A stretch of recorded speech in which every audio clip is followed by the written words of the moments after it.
fine, and you'll find hidden gems. But I'm going to end on a story. Yeah. Now, a couple of caveats. One, a guy called John Dean, who I like very much, told me this story.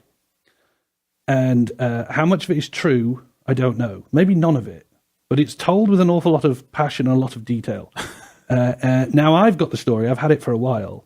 And so I'm now going to tell the story. All right. So this all might be lies.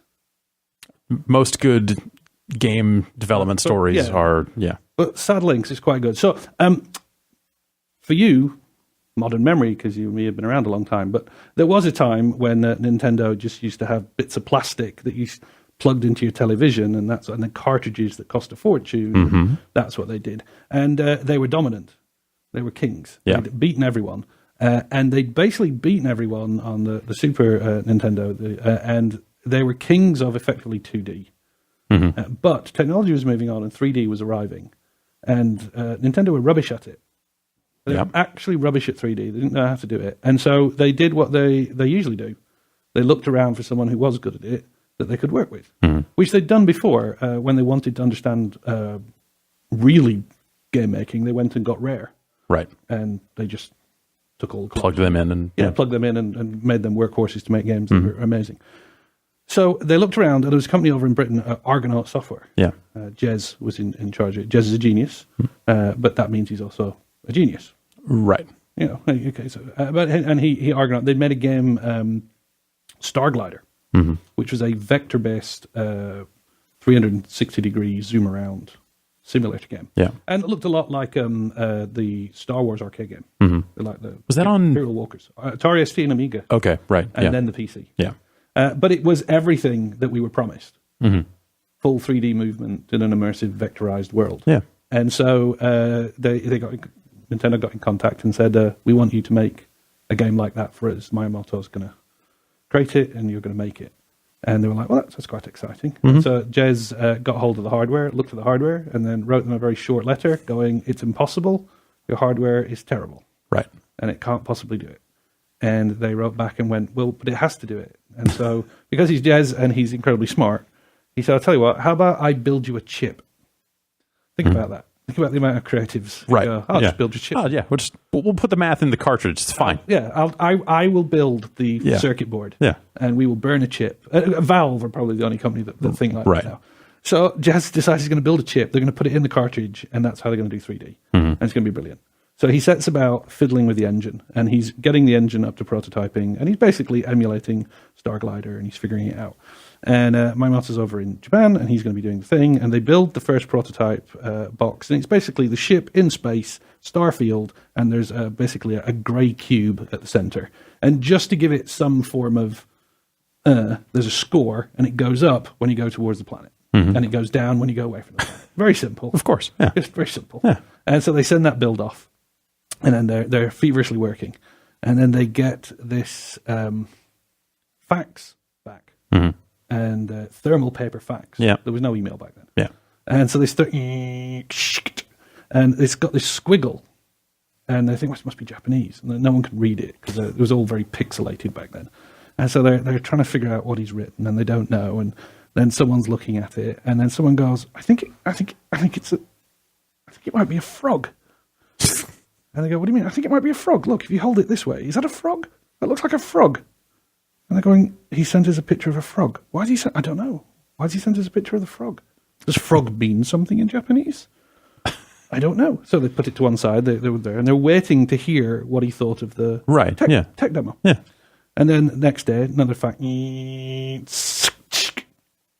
sent another squiggle. They got their eye in now. Right. Yeah. They went, I think it's a rabbit. That's their ears. That's look. If that's a frog, that's definitely a rabbit. Yeah. Okay, so we've got a frog and a rabbit. Is it the year of the rabbit? The year of the frog? No, that's Chinese. You're going the wrong way. It's a horrible thing. Yeah. And so they didn't know what was going on. And then Jez phones through and goes, did you get the demo? Did you get the cartridge? Yes. Have they looked at it? Yes. Do we have any? Yes. Going to give you some feedback. Here goes the fax. And it's in English. And it says, I don't know what to do. That's it. That's the sum total of the feedback. Yeah. And they go, what do you mean? And apparently he doesn't know what to do. All right. And so Jez is, well, just plug it in, Make sure it's in a standard console. Did we make it compatible with the Japanese console? Yes, we did. Okay, right, good. NTSC. Yeah, so it's good. So it works on the Japanese console. Yeah. Make sure it's in controller A. Right?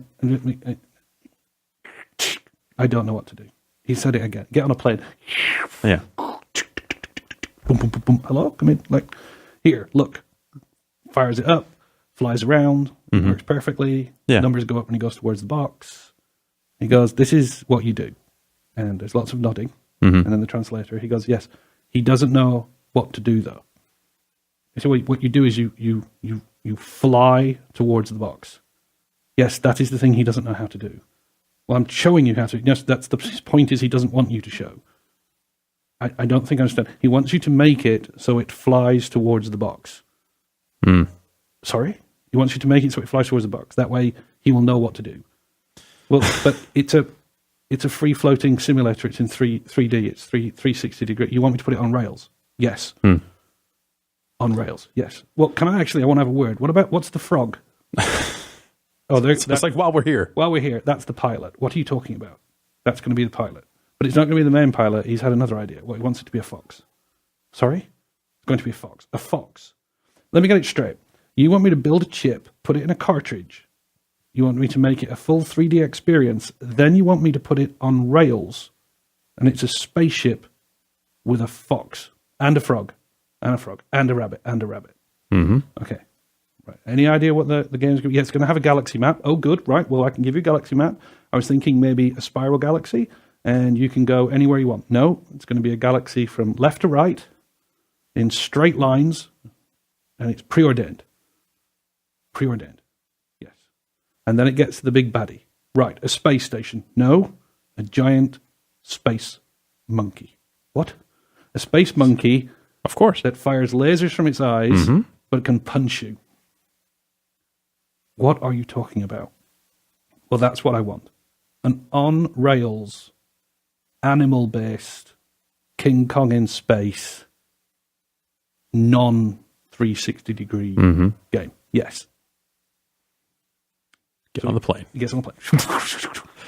Tells the team. The team go, you're out of your mind. Well, I can't do it. So he goes back and he says, all right, but because your idea is insane, we insist that it also ships with 4-player arena-based 360 combat. Yeah. And they go, as long as there's enough room on the cartridge, once the game's in, fine. So they go away and make it. And then they're making it, and they have, again, crisis of conscience, back on the airplane. I want to have this conversation again. I can't believe we've got this far. And they show what the tech looks like when you can free fly. Right, yeah. And there's lots of nodding. And then eventually, written down on a piece of paper and translated, the answer is, you are not the audience. And that was the end of the debate. Yeah. It was, okay. Get back on the plane and make all right. Starfox. Yeah, okay. And the reason I love that story is, first, I absolutely can believe it happening. Yes. Totally. That lines up. that pretty much matches what I think. But it's a great example of creativity, vision, technology, marketing, appetite, focus, like all of it put together. Right. Because it is the clash of cultures. It's the clash of it.